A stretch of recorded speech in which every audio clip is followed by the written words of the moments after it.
How's it going, everybody? Brett Mix here from Macho Wrestling 101. We're here to talk about the top 10 matches in the history of Stone Cold Steve Austin's career. Well, Steve Austin's career. This one match isn't during his Stone Cold days. This wasn't easy. He's had a lot of great matches, but I think you'll agree with me. And if you don't, sound off in the comments section. Also, hit like and subscribe if you haven't yet. And if you like my videos, I do history of wrestling every day and stick up to date with the current stuff. But let's get this list underway from worst to best of his best matches. And I'll also have a rating with them. First, I want to give an honorable mention. Shawn Michaels versus Austin at King of the Ring 1997. I heard that they had a house show match that both men speak of that I guess just rips this match to shit, just to shreds.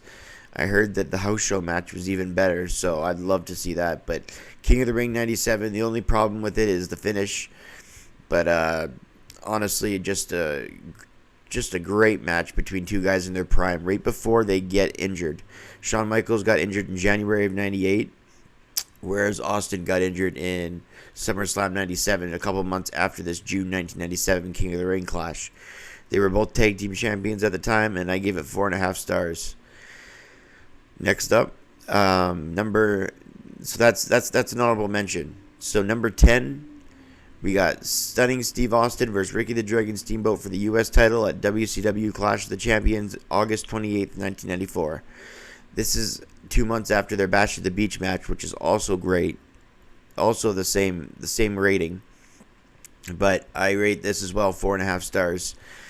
This was just classic Stunning Steve Austin. This is the best that Stunning Steve did, in my opinion. He was also in the War Games match in 1992, but I'm not going to count that because I think that was more of a collective group effort. These are just singles Austin matches, except for one. There's a tag team match. There's a couple tag team matches in this list. Tag team are different than War Games. War Games is tons of people with a gimmick. So the other tag matches are on the list. Number 9, Over the Edge versus Dude Love, 1998. Stone Cold Steve Austin and Dude Love, they went to hell and back. And the way they both bumped on the concrete, Foley always does. But Austin, the way he was bumping on that concrete just a year after he broke his neck, respect. That match is one of the best matches with a hot crowd, a hot Milwaukee crowd. They just love that shit. Austin started stomping on Dude Love's teeth. His tooth come out, and Austin was stomping on his teeth on the canvas floor. That's how violent it got. Excellent match. I rate 4.5 stars. Now, the rest of the list, going to number 8, these are all 4 stars, 3/4 and up. Number 8. Stone Cold Steve Austin versus Kurt Angle at SummerSlam 2001. Talk about an all-out brawl, an all-out war. Austin did everything he could. This is a bloody war, too. Austin did everything he could to get disqualified. He stunned the refs. He hit Angle with the belt. He hit the ref with the belt. He stunned Angle a few times, but Angle would not give up or sit down. Angle was determined to get that WWF title until the dirty ref, Nick Patrick, came to the ring and rung the bell. So Austin... No longer the winner, but still WWF champion. Number 7, Steve Austin versus Chris Benoit for the WWF title at SmackDown 2001.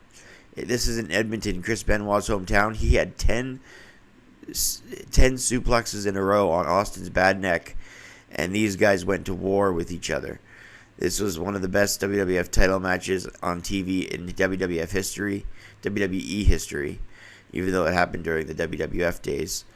This was in May 31st, 2001 from Edmonton, Alberta, Canada. If anyone can get a hands on that match, it's great. I know it wasn't on the Austin DVD because Chris Benoit, and same with this next match on the list.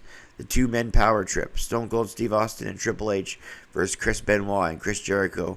This happened in May 2001. This is just it's the same month that the Benoit match happened in. This is for the tag team titles.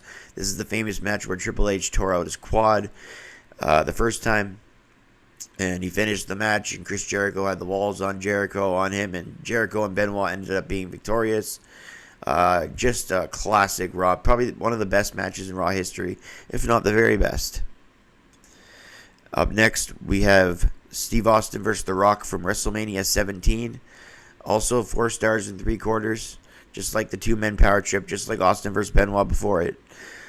This is the best of The Rock and Austin, widely regarded as such. The ending with the chair shots and the heel turn might not be remembered as well, but the whole match was just the climax of the Attitude Era. And everybody knows how great Austin and The Rock is. And that's the best one of the trilogy. Austin going back to his old roots, foreshadowing his heel turn. All of it's brilliant. Next, we have the Canadian Stampede, 1997, the 10-man tag. LOD, Shamrock, Goldust, and Austin against the Hart Foundation. Pillman, Anvil, Owen, Bulldog, and Brett. This is from Calgary, Alberta, Canada in July 1997. 4 stars and 3/4. Everybody, the building was shaking at one point. The camera was shaking. The Brett and Austin, when they were going at it, they have unmatched chemistry. Maybe Brett and Mr. Perfect would be the only other chemistry, Flair, Steamboat, that could rival Brett versus Austin. But yeah, when those two guys were so over with the WWF Canada USA angle in Canada, that it was just insane. And it was just a great 10-man tag that Owen got the victory on Austin, so that was a nice touch too. Next up, Brett versus Austin at SummerSlam 1996, or Survivor Series 1996, sorry, from Madison Square Garden. I heard that they trained this match in the dungeon. They trained for this match at the dungeon in Calgary. Austin went up there with Brett about a month or two before he came back to WWF Live on TV, so they had a lot of time to work out parts. But Bret Hart handpicked Austin to come back and make a feud with, so Austin doesn't blow up. Maybe The Rock doesn't blow up because The Rock wouldn't get his chance to blow up on TV because Austin broke in the Attitude Era audience. And if that audience wasn't there for The Rock, who knows if The Rock doesn't blow up? So what's my point?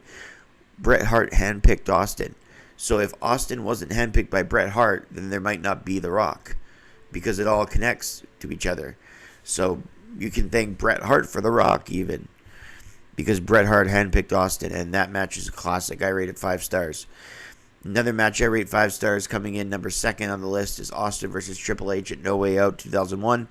3 Stages of Hell from February 01, the month before he fought The Rock at WrestleMania, that for the one that's on the list in 2001. 3 Stages of Hell, a wrestling match, a cage match, and a no disqualification match. And these guys just went to hell and back. And it's about 40 minutes long, and they didn't have to pace themselves like an Iron Man match. They just went to hell and back for the whole time, and it's an amazing match. And coming in number 1, of course, is WrestleMania 13 between Austin and Brett, 5 stars.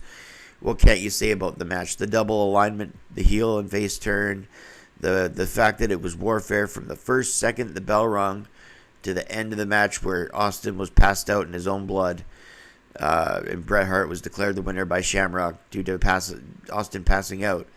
It's the best match in WWF history, in my opinion. Best match in Austin's career, Bret's career, WrestleMania's career. I know some people might put HBK Taker up there, but I still think it's Austin Bret. It just meant so much for the business. It kick-started the Attitude Era. It meant too much, and it's so fun to rewatch. Even at the beginning stages of the match, when Austin and Bret are hitting each other into the pole and on the fence, Austin took a whole suplex on the concrete when they were fighting into the stage, and that was barely shown on camera. You have to really look for it. There's just every little gem. Austin gave it his whole the whole time. He was doing his head shake and doing every single thing he could every 2 seconds in that match. I've never seen two guys pour it on the entire time for that length. The match wasn't extremely lengthy, but I've never seen two guys be as much of workhorses as those two for the time spent. So there it is. There's the 10 matches in Austin's career that I believe are the very best. Do you agree? Do you not agree? Sound off in the comments section, and don't forget to hit like and subscribe if you haven't. I'm Brett Mix, that's my opinion, and I'll see you on the next one. Signing off, Brett.